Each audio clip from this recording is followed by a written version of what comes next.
have stricter rules on our contracts.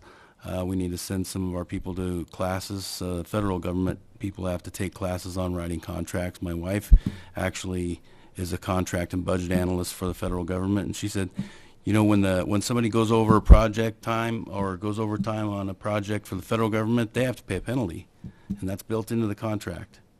So I think that we should explore some of those options.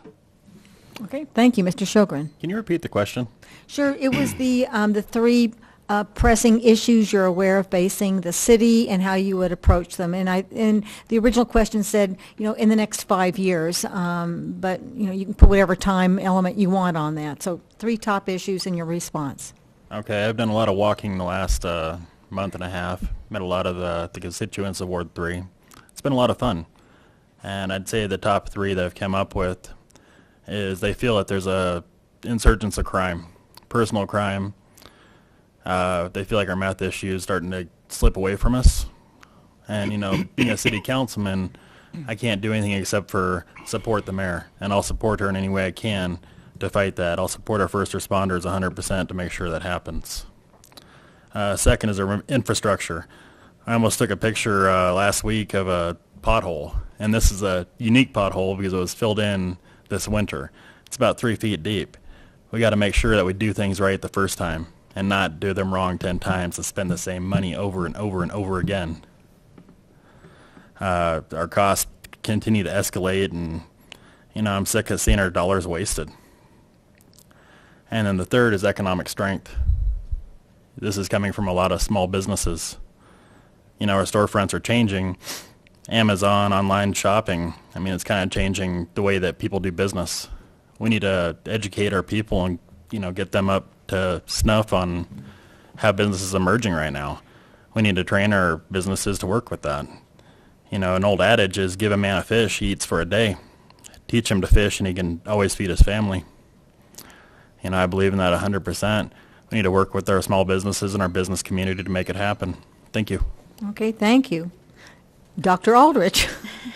Well, I'd like to just reiterate that I think infrastructure is huge, and I've been walking those same blocks as Joe has, and I know that people are talking a lot about roads and infrastructure, and as we annex and look at annexing more and more to the city, we need to be aware of that and how we're going to provide for not only police force, but for fire safety, because I think that safety and wellness is a huge part of what we're called to do as a city council.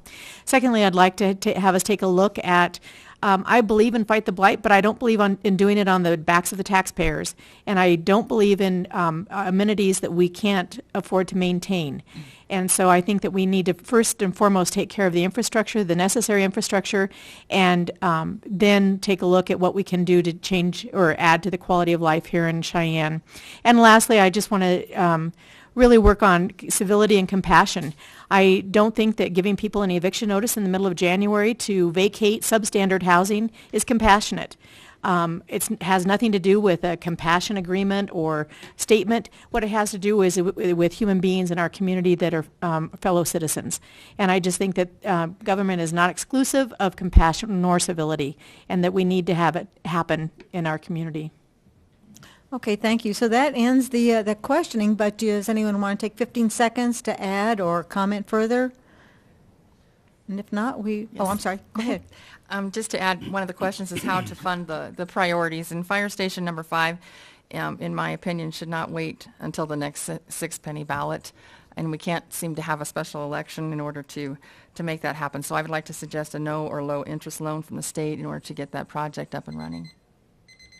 Okay, thank you. And so the next round we'll start with Mr. Crosby, and this sort of branching off what people have been talking about, and it's a common, I mean, it's a perennial topic, is what level of city council involvement using public funds or loan guarantees or whatever is appropriate for economic development, or to bring or for amenities, or to bring air service in for the commons, et cetera. So I guess it's the use of public funds or policies that you can bring to bear on economic development and other kinds of development. And It seems to be a dividing issue tonight, which is good. We're trying to say how, candidates are different. So, Mr. Crosby, if you want to take a minute and a half, and what is the role of the city? Okay. I don't believe that the role of the city is to pick out winners and losers in business. The role of the city government is to provide the most reasonable environment for businesses to grow and to improve and expand here, and to entice and attract more businesses to come here. But for us to say, well, this business needs some money, but these other businesses don't need money, that's not the role of the government to do. I don't believe if air service is feasible, then airlines will come here because it's good business. They can make money here. If there's not enough business here, guaranteeing them $500,000, $600,000, $1 million won't keep them here.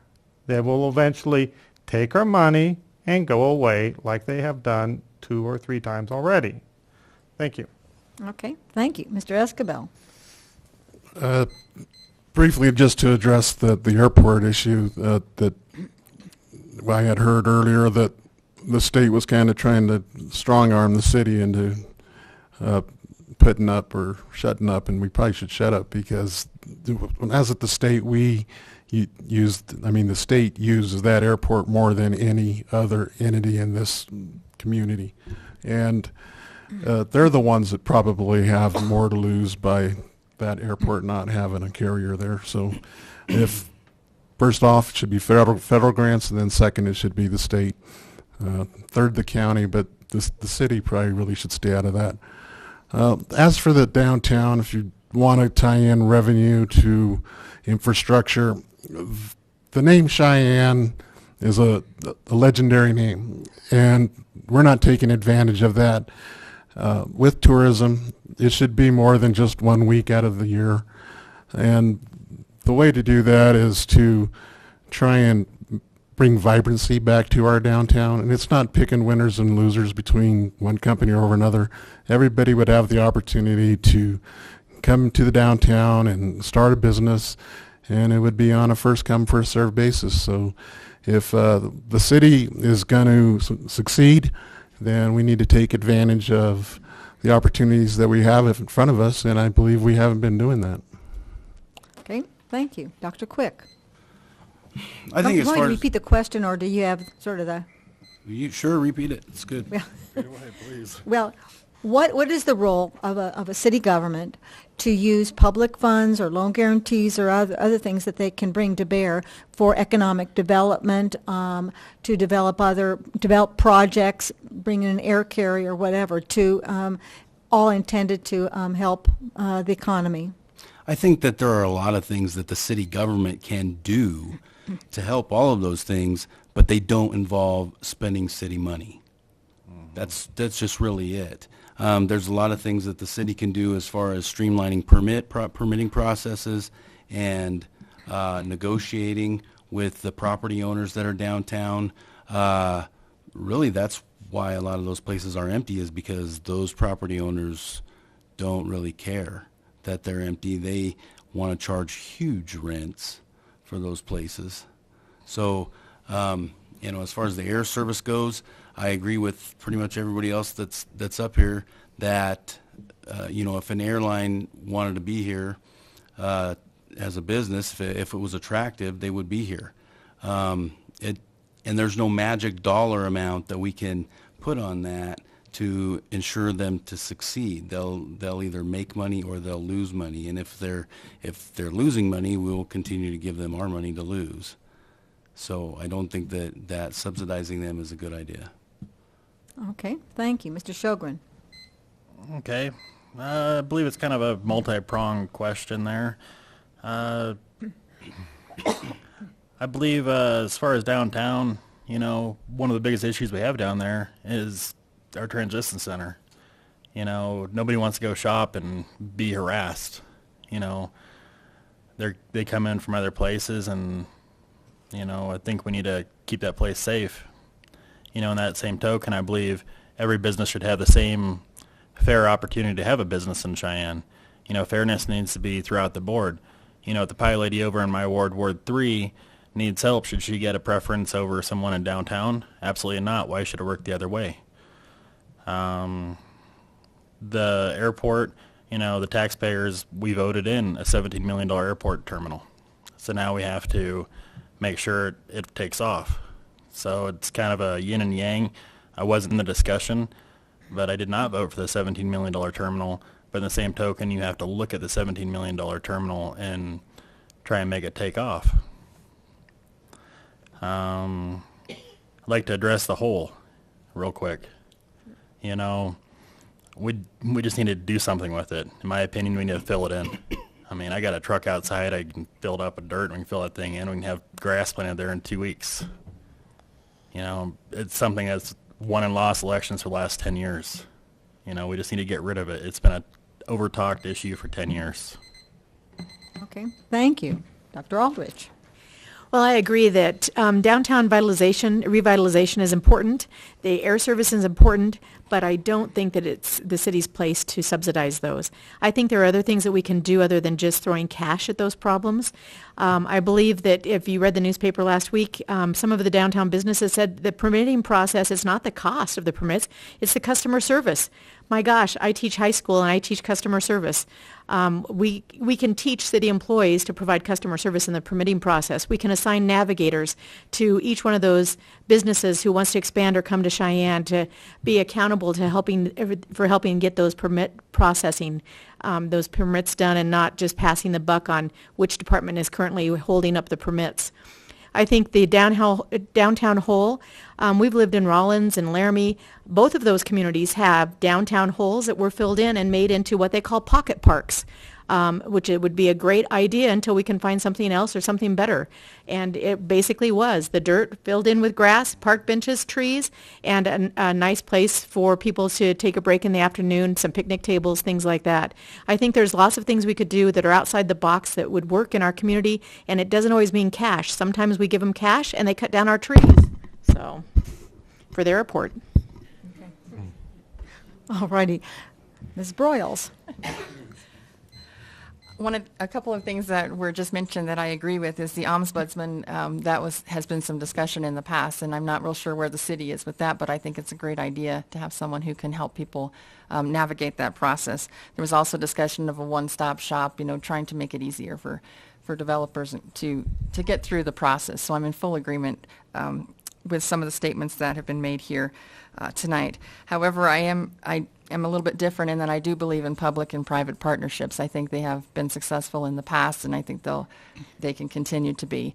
Even though the previous airport situation did not make it through, it wasn't the fault, for trying. It was that the parent airline had gone out of business. It was being successful, and so I'm definitely willing to try that again. So I'm glad to see that the vote has taken place already, but that is going to be supported. As far as the downtown hole, I would like to have seen the Children's Museum completed there, as that did not happen. I still support what's going forward now and would like to see that be successful. Thank you. Okay, thanks. Does anyone want to take an extra 15 seconds to add? Okay, I guess we'll start in the order that we took you. Mr. Escabel, go ahead.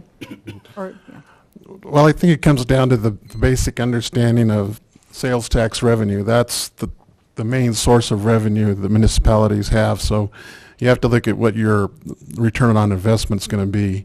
So when people are looking at Old Town Cheyenne, and that's where they're researching where they're going to go, they want to see a vibrant Old Town Cheyenne. So that would bump up our sales tax, probably take care of a lot of our infrastructure issues. Okay, thank you. And Dr. I just wanted to add, I'm a strong supporter of public and private partnerships. I think if you look at the All Ability Park over at Friendship Circle in Cahill Park, that's a perfect example where we had community organizations along with city resources. And again, those city resources are not necessarily cash. Sometimes it's just the expertise of some of the city staff that we have and utilizing that and repurposing that. Okay. Anyone else want to take another shot at that? Okay. Well, let's move on to the fifth penny since sales taxes come up. As as an option here. It is a county-wide tax, but it's estimated it gives about $42 million to the city of Cheyenne. So it's a major revenue source, and we've become very dependent on it. It's an optional tax. So I guess, and the major public works is really that's where we get most of our money, in addition to other funding. So I guess the question, and we'll start with Mr. Escabel this time, is that is it really optional anymore? We could take it off the ballot and just make it, administratively renew it. It's a good thing to leave it on the ballot. You can think about what will we do without it. And do you agree with the way the money is prioritized and spent?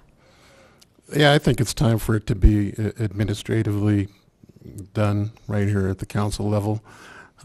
If you look at the infrastructure issues that we're facing, it has to be done. Probably the misconception with sales tax is that it's all put on the taxpayers of the community, and at the state level, 1 penny of sales tax raises about $90 million of revenue, but half of that is paid by people that are traveling in and out of the state. So it doesn't put as big a burden on the taxpayers as you would think it does.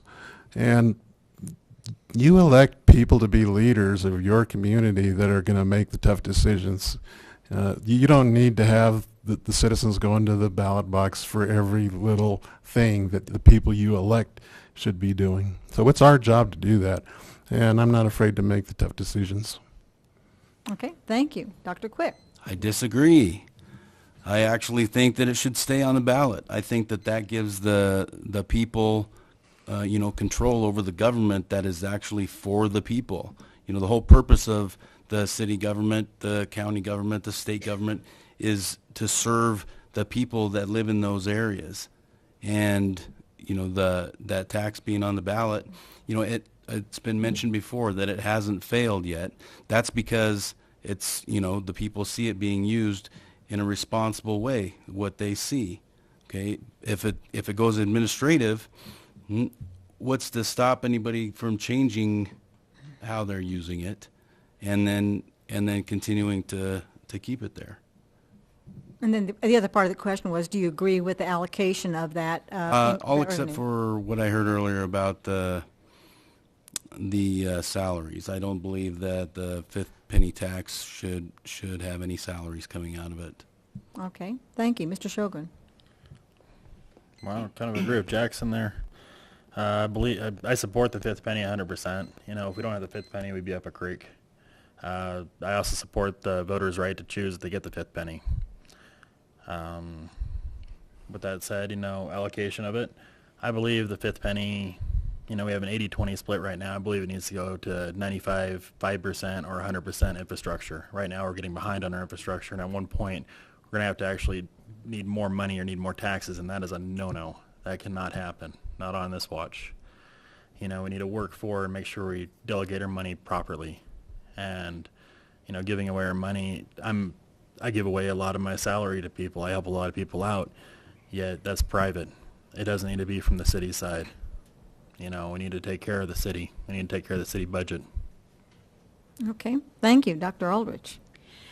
I would just have to say that I would strongly disagree with Mr. Escabel. I don't believe that any decision should be made about us without us. And I think that if you're going to ask for a fifth penny sales tax, voters need to have their input. I strongly support the fifth penny sales tax. I understand that we've become dependent upon it. That's a dangerous situation to be in. As a grant writer who's written multi-million dollars worth of grants for the school district through the state and federal government, you never want to put any of your ongoing expenses based on grant money or soft money.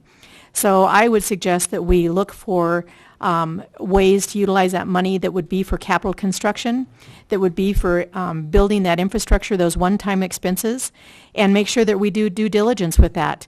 I don't know about you, but in my household, we would never bid or offer $2.2 million for a park where the land's only valued at $880,000 without getting an appraisal. That's not even good business.